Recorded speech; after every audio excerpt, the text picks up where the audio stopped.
오늘은 위기를 이기는 힘, 영적 정체성이라는 제목으로 말씀을 생각해 보기를 원합니다. 한번 따라해 보실래요? 위기를 이기는 힘, 영적 정체성.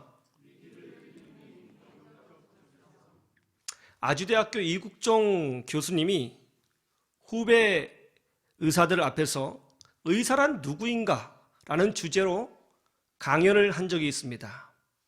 수술을 하고 있는데 약품이 떨어졌습니다. 물품이 없습니다. 그때 간호사가 선생님, 지금 약품이 없습니다. 물품이 없습니다. 어떻게 해야 하나요? 그때 아니, 내가 병원 측에다가 약품을 미리 준비해달라고 몇 번이나 말했어. 물품을 준비해달라고 몇 번이나 말했어. 그런데 안 했단 말이야? 이 사람이 죽는 것은 내 책임이 아니야. 병원 책임이야.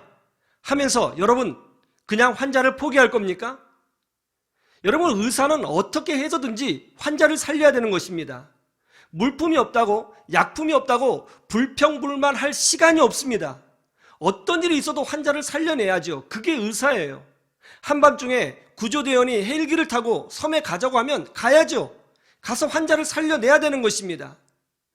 나는 이덕에서 못 가고 저래서 못 가고 이러니까 저래서 못하겠다. 이런 환경이 안 되니까 못하겠다. 사람들 때문에 못하겠다.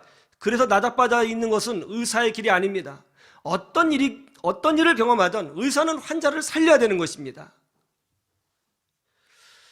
이국종 교수님의 메시지는 하나죠.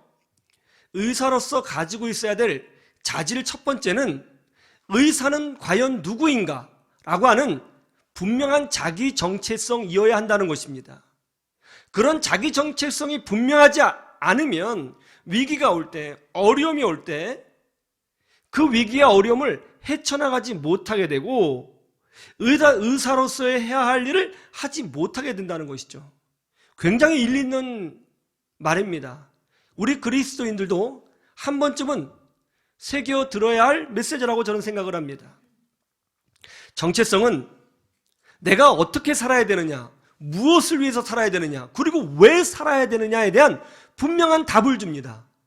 왜 사람의 소리에 흔들리고, 왜 헛된 것에 삐지고, 왜 본질이 아닌 것을 가지고 우리가 흔들리느냐. 어떻게 보면 우리가 누구냐라고 하는 분명한 영적 정체성이 약하기 때문에 그런 현상이 일어날 수 있다고 저는 봅니다. 오늘 세례 요한을 보면 세례 요한이 어떤 자세로 그리스도를 전하는 사람이었는가, 어떤 자세로 그리스도를 전했는가 하는 것을 알 수 있습니다. 영적 정체성이 무엇인지를 분명히 보여주는 사람이었죠.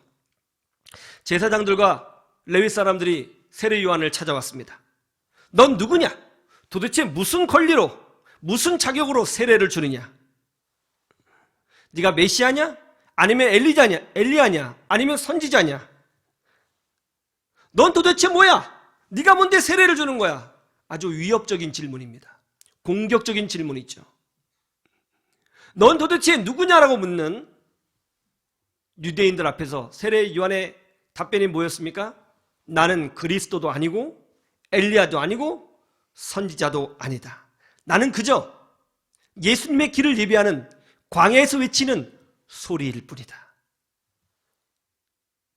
그리고 내가 중요한 것이 아니라 내 뒤에 예수님이 오시는데 나는 그분의 신발끈을 풀기에도 감당하지 못할 그런 분이다. 제사장들과 바리새인들은 끊임없이 세례 요한의 권위를 가지고 문제 삼았습니다. 세례 요한의 권위를 끌어내리려고 했고 공격했습니다. 그러나 세례 요한은 한 번도 흔들린 적이 없습니다. 왜냐하면 세례 요한의 정체성은 분명했습니다. 나는 광야에서 외치는 자의 소리일 뿐이다. 누가 무슨 말을 하든지 나는 이 일을 한다. 그런 자기 정체성이 분명했습니다. 코로나 시대이죠. 비대면으로 예배를 드려야 합니다. 그 전에 즐겁게 교회에 와서 공동체 생활하면서 신앙생활을 했을 때와는 비교할 수 없는 영적인 위기를 우리가 경험하고 있습니다. 자칫하면 이때에 과연 우리는 누구인가? 나는 어떤 그리스도인인가? 내가 왜 예배를 지켜야 하고 믿음을 지켜야 하는가? 이런 우리의 신앙과 믿음과 정체성이 흐려질 만한 그런 때라고 저는 생각합니다. 어떻게 세례 요한은 자기를 공격하고 무시하고 위협하는 사람들 속에서 굳굳이 자기 일을 감당할 수 있었는가? 그의 정체성은 무엇인가를 오늘 말씀을 통해서 우리가 확인해 봄으로써 자칫 흔들릴 수 있는 이 코로나 시대의 우리의 믿음을 견고하게 하고 바로 세우고 또 위로받고 힘을 얻는 오늘 이 시간이 됐으면 저는 좋겠습니다. 말씀을 통해서 은혜를 누리시기를 주님의 이름으로 축원합니다. 오늘은 세례 요한의 메시지를 통해서 우리 그리스도인들이 이 시대 가운데 가져야 할 영적 정체성이 무엇인지를 두 가지만 살펴보기를 원합니다. 첫 번째로 이런 정체성을 세례 요한이 가지고 있었다는 거예요. 뭐예요? 나는 하나님의 부름을 받은 사람이다 라는 거예요. 제사장들이 너는 누구냐?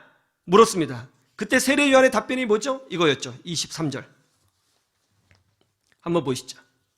23절 다 같이 시작. 이르되 나는 선지자 이사야의 말과 같이 주의 길을 곧게 하라고 광야에서 외치는 자의 소리로라 하니라. 이게 무슨 뜻이죠? 이 말씀은 이사야서 40장 3절에 있는 말씀입니다. 이사야서 40장은 장차 오실 예수 그리스도 메시아에 관하여 예언이 기록되어 있는 말씀입니다. 장차 오실 메시아 예수 그리스도는 왕으로 오시고 통치자로 오십니다.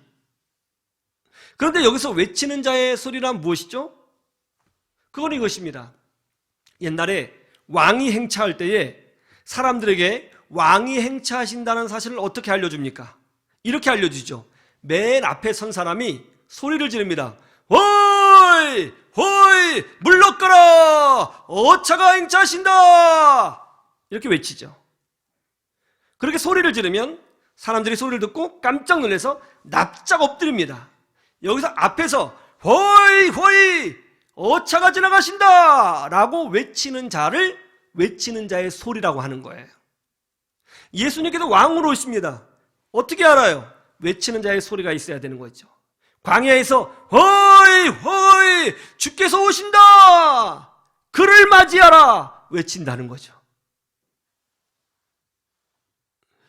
모든 시대에 유일한 구원자이신 예수 그리스도, 창세 전부터 지구의 종말에 이르기까지 역사의 중심에서 예수님 이전에 있는 모든 사람들을 통치하시고 예수님 이후의 모든 사람을 통치하시고 지금도 살아계셔서 우리 가운데 역사하시고 주관하시는 그 예수 그리스도, 왕으로 오신 주님, 하늘과 땅의 모든 권세를 가지신 그 주님 이 땅에 오십니다.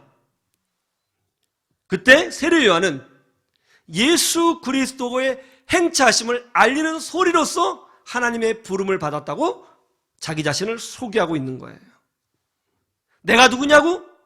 나는 성경에 기록되어 있는 바와 같이 하나님의 부름을 받아서 왕이 오신다고 광야에서 외치는 자의 소리로 부름받은 그런 사람이다.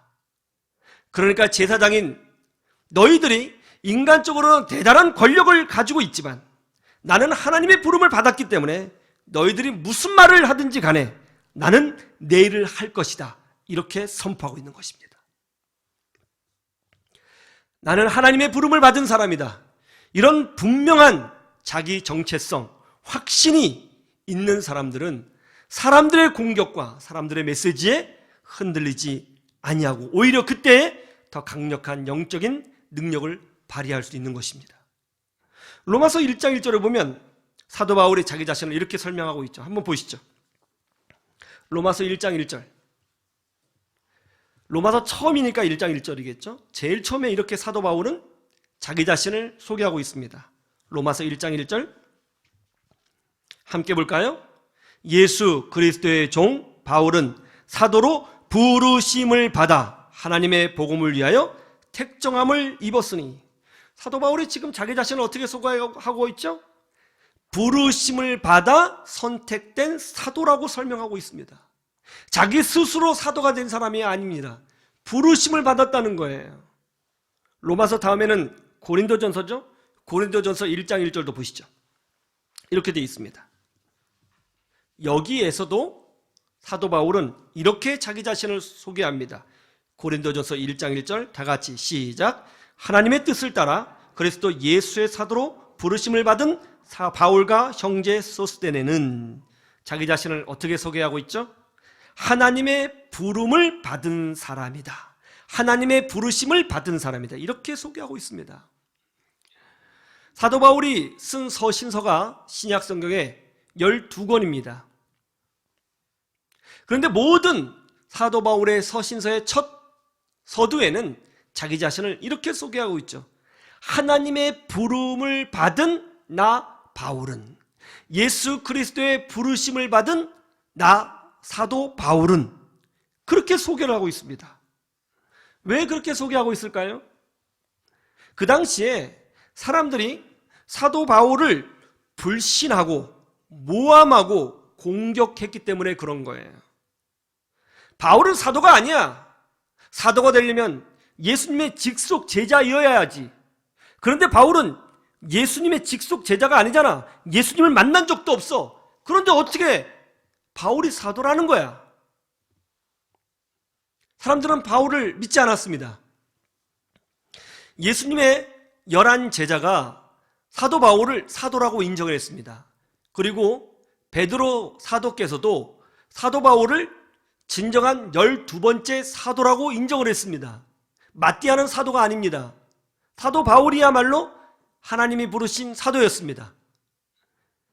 사도들이, 예수님의 제자들이 사도 바울을 그렇게 인정했지만 이미 사람들 사이에 퍼져나간 소문을 막을 수가 없었습니다. 그래서 사도 바울이 복음을 전하는 곳곳마다 사람들이 사도 바울을 반대했고 불신했고 공격했습니다. 너는 사도가 아니야.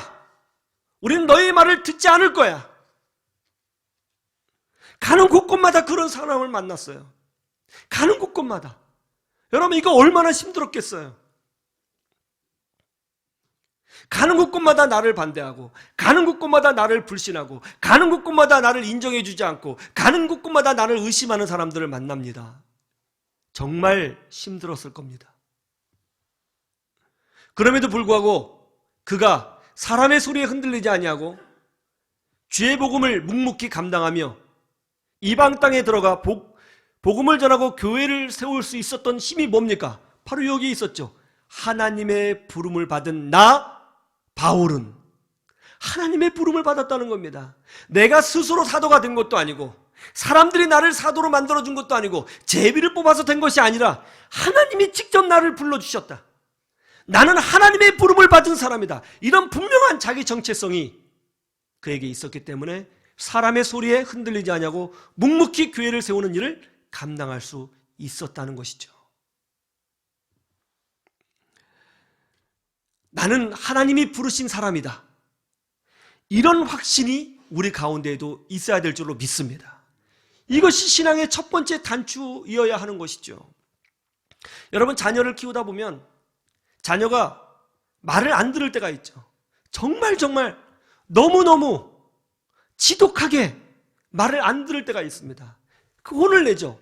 혼을 내도 뺀질거리면서 말을 안 들을 때가 있어요. 그럼 여러분 뭐라고 말씀하십니까? 가끔 이렇게 말씀하시죠. 너 그렇게 계속 말 안 듣고 고집피면 니네 외삼촌집에 버려버린다. 너 외삼촌 무섭지? 외삼촌집에 갖다 줄 거야. 그러면 애들이 어떻게 하죠? 씩 웃습니다. 왜요? 안 그럴 줄 다 아니까. 애들은 이렇게 생각하죠. 내가 누군데 지가 더 힘들지. 그렇게 생각합니다. 절대로 속지 않죠. 자기를 아는 거예요.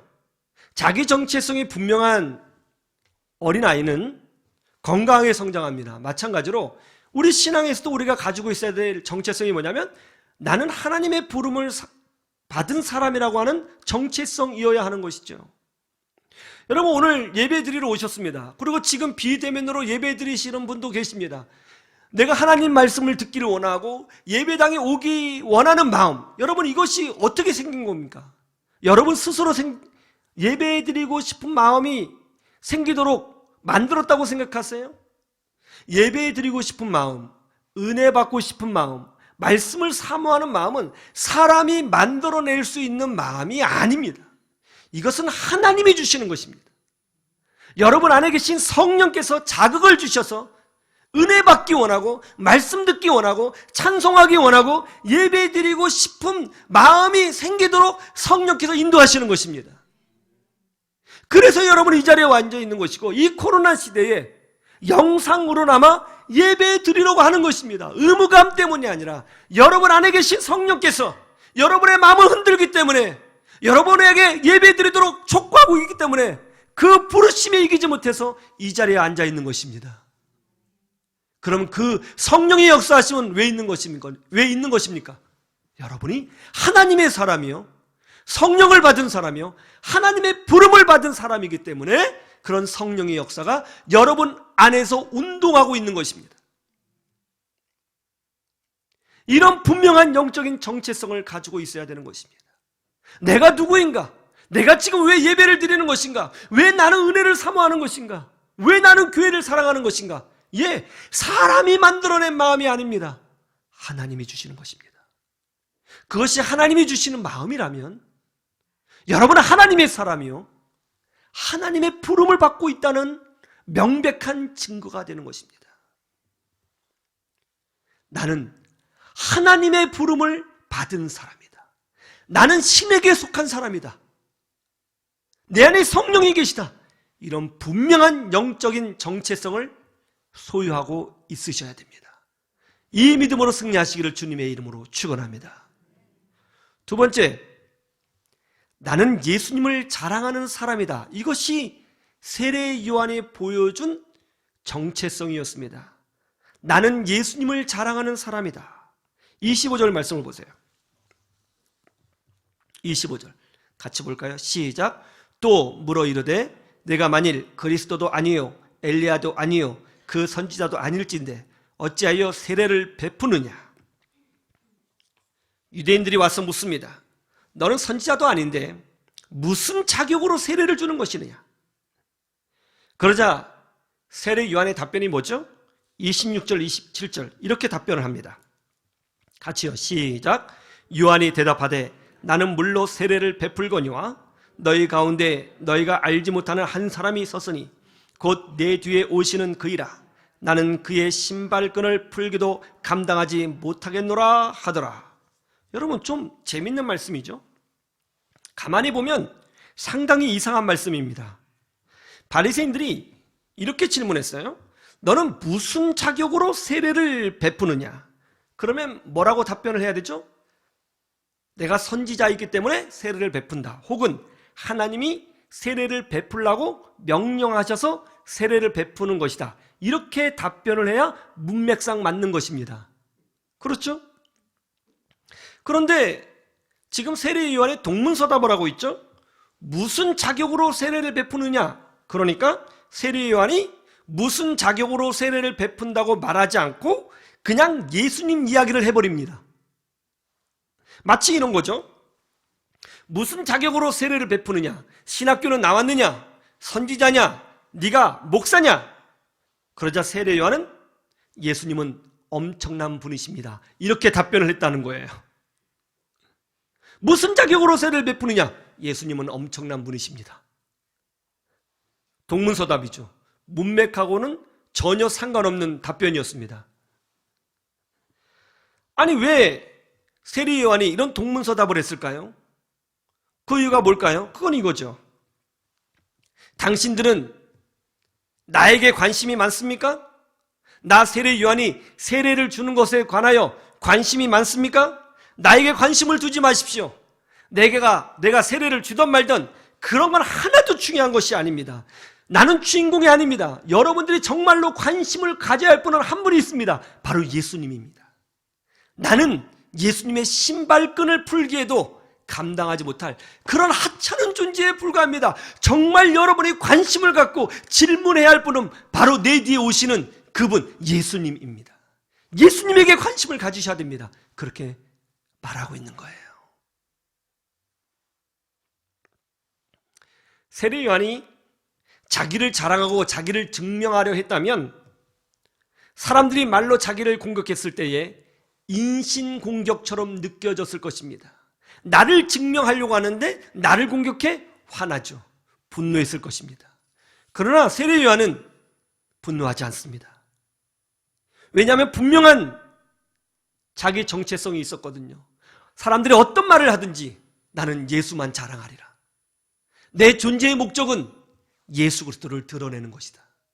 무슨 말을 하든지 비방을 하든지 욕을 하든지 조롱을 하든지 걸고 넘어드든지 나는 무슨 말을 하든지 예수만 자랑하리라.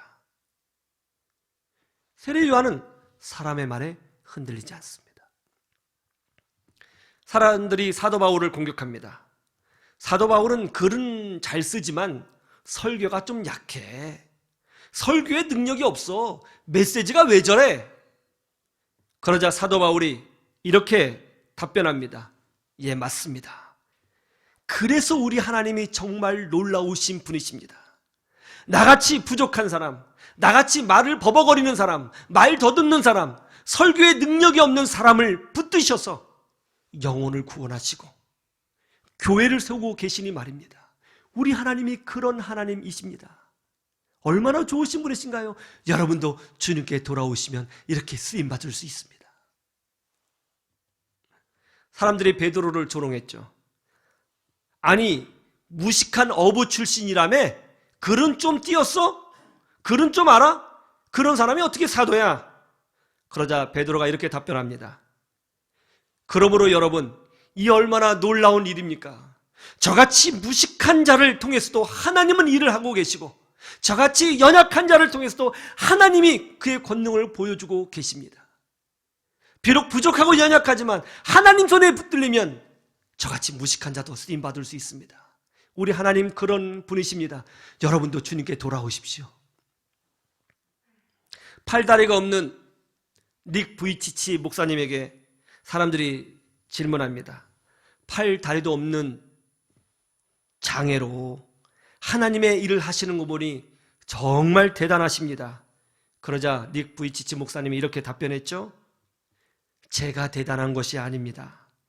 이 세상에는 정상인들도 많은데 그럼에도 불구하고 저를 부르시고 나 같은 장애인을 사용하시고 축복하시고 정상인들보다 훨씬 더 많은 일을 해내시는 나 같은 사람을 붙들고 계신, 나같이 연약한 사람, 나같이 볼품없는 사람을 붙들고 계신 그 하나님이 정말 대단한 분이십니다. 선생님도 하나님 손에 붙들리면 선생님의 처지가 어떠하든지 하나님께서 그렇게 사용해 주실 겁니다. 우리는 우리의 약함 때문에 좌절하는 사람이 아닙니다. 우리의 약함 때문에, 우리의 연약함 때문에, 우리의 약점 때문에 하나님의 권능이 드러나는 그런 복된 사람으로 부름받고 있는 것입니다. 나의 정체성은 오직 예수 그리스도 안에 있으셔야 합니다. 내가 약하기 때문에 하나님이 드러나고 예수님이 드러나고, 내가 못난이기 때문에 예수님의 사랑이 드러나고, 내가 부족하기 때문에 예수님의 돌보심이 무엇인지를 보여주는 그런 사람이 되셔야 한다는 말입니다. 베트남의 언더우드라고 불리는 장요나 선교사님이라고 있습니다. 장요나 선교사님은 매우 세속적인 그리스도인이었습니다. 하루는 주일날 예배를 빼먹고 같이 건축업을 하는 업자들과 함께 술을 마시면서 고스톱을 치고 있었습니다. 그런데 고스톱을 치는데 갑자기 몸에 마비가 와서 쓰러졌습니다. 병원에 가서 진단을 받으니까 정확한 병명은 나오지 않았지만 이 병은 시간이 지나갈수록 점점 마비가 진행되고 결국 심장 근육까지 마비가 되어 죽는 불치병이라고 이야기를 해주었습니다. 아니나 다를까 시간이 지나니까 몸이 풀리기는커녕 점점 마비가 심하게 오기 시작했습니다. 음식을 넘길 수가 없어서 호스를 꽂고 음식을 투여받았습니다. 그리고 소대변을 받아내야 했습니다. 나중에는 이 눈꺼풀을 들어 올릴 수 없을 정도로 이 안면마비도 와서 눈을 감고 살아야 했습니다. 문득 두려움이 엄습했습니다. 정말 이러다가 죽는가 보다. 정말 이러다가 정말 죽는가 보다. 그런 생각이 들자 갑자기 알 수 없는 서름과 함께 눈물이 복받치기 시작했습니다. 엉엉 울었습니다. 그러면서 하나님께 기도했어요. 하나님, 한 번만 살려주십시오. 제가 잘못했습니다. 제가 정말 잘못했습니다. 한 번만 살려주십시오. 제발 살려주십시오. 이번 한 번만 살려주시면 제가 평생 하나님께 충성하며 살겠습니다. 한 번만 살려주십시오. 엉엉 울면서 기도하는데 그때 마음속에서 주님의 음성이 들렸습니다. 요나야, 너는 일어나서 저 큰 성 느느웨로 가라. 내가 너에게 전하는 말을 그들에게 선포하라. 정말 기적이 일어났습니다. 그 다음 날부터 몸의 근육이 점점 풀리기 시작하더니 마비가 풀어지기 시작하는 거예요. 그리고 완전히 회복되어서 걸어서 병원 밖을 나갈 수 있게 되었습니다. 신학교에 들어갔습니다. 신학을 공부하고 선교사 훈련을 받았습니다. 내가 어느 나라에 가서 선교를 할까 고민하는데 마음속에 공산주의 국가인 베트남을 사랑하는 마음이 생기기 시작했고 베트남 사람들이 그렇게 궁일이 여겨질 수가 없더라는 거예요. 기도를 해도 베트남을 위해서 자연스럽게 기도를 하게 되고 그리고 베트남에 관한 뉴스나 어떤 자료 같은 게 보면 자연스럽게 시선이 가고 자꾸 베트남이 사랑스럽고 베트남에 가고 싶고 그런 마음이 들었답니다. 아, 이게 하나님의 뜻인가 보다 싶어서 이제 공산국가였던 베트남으로 들어가게 됩니다. 종교 활동을 할 수가 없었기 때문에 자신의 이름을 장요나라고 바꾸고 이제 베트남지에 들어가서 비밀리에 복음을 전하고 가정교회를 세우기 시작했습니다. 그러다가 베트남 경찰에게 발각되어서 죽지 않을 정도로 매를 맞고 감옥에 갇히기 여러 번이었습니다. 몇 번이나 추방당했습니다. 다시 또 들어가서 복음을 전하고 복음을 전하고. 그런데 2000년이 되자 베트남 정부에서 종교의 자유를 허락한 거예요. 야, 이게 정말 하나님의 놀라운 은혜구나 싶어서 열정적으로 복음을 전하고 교회를 세워나갔습니다. 그렇게 해서 세운 교회가 312곳 세운 교회가, 그리고 병원을 16곳을 세우고 초등학교를 2곳을 세우고 중학교를 1곳을 세우고 신학교 1곳을 세웠어요. 한 사람이. 야, 대단하죠. 그런데 이렇게 열정적으로 사역을 하니까 베트남 종교성에서 장요나 선교사님을 다시 부르더래요. 그리고 강력하게 경고를 하고 추방해 버렸습니다. 장요나 선교사님이 옷 한 벌만 입고 쫓겨난 거예요. 추방을 당한 후에 이 종교성에서는 어떤 일이 벌어졌냐면 이 종교성 사람들이 장요나 선교사님이 누구인가 행적을 조사하기 시작했습니다. 도대체 무슨 일을 하고 다닌 것인가 막 조사를 하고 난 후에 이제 회의를 했다는 거예요. 그러면서 서로 이렇게 말했다는 거예요. 조사를 해보니까 이 장요나라는 사람 정말 베트남에게 유익한 사람이었다. 정말 우리 민족에게 좋은 일을 하는 사람이었다. 이렇게 훌륭한 일을 한 사람을 우리가 쫓아내다니 우리가 큰 실수를 한 것이다. 빨리 그분을 다시 모셔와라. 그래서 베트남 종교성에서 장요나 선교사님을 다시 초청했고요. 영구히 선교할 수 있는 종교 비자를 허락해 줬어요. 기적 같은 일이죠. 이 얼마나 놀라운 일입니까? 이 일에 대하여 선교사님이 이렇게 고백합니다. 저를 보세요. 나 같은 엉터리 기독교인이, 그것도 술 마시고 고스톱 치던 기독교인이 이렇게 쓰임받고 있어요. 저를 보면 하나님이 보이지 않습니까? 우리 하나님이 그런 분이십니다. 위기를 극복하는 힘이 어디 있느냐? 우리가 누구냐 하는 것입니다. 우리가 누구예요? 하나님의 부름을 받은 사람이에요. 나의 구원을 나 자신에게 두고 우리의 신앙을 우리 자신에게 두면 우리는 환경의 변함에 따라 우리의 신앙이 흔들린다는 것을 경험하게 될 것입니다. 여러분, 우리의 신앙은 우리가 만들어낸 것이 아니라 하나님이 주신 것입니다. 우리가 이 자리에 예배하는 것은 우리의 의지로 온 것이 아니라 하나님께서 우리를 부르신 것입니다. 우리의 신앙의 근거는 나에게 있지 않고 하나님에게 있습니다. 이것이 우리가 가져야 할 분명한 정체성이 되어야 하는 것입니다. 나는 하나님의 부름을 받은 사람이다. 이 코로나 시기에 비대면으로 예배할 수밖에 없는, 그래서 자칫 영적으로 우리의 정체성이 흔들릴 이때에 나는 하나님의 부름을 받은 사람이다, 이런 정체성을 가지고 있다면 세례 요한과 같이 흔들리지 아니하고 사람의 소리에 넘어가지 아니하고 믿음으로 승리할 수 있게 될 것입니다. 이 정체성으로 승리하시는 여러분 되시기를 주님의 이름으로 축원합니다. 축원합니다. 기도하겠습니다.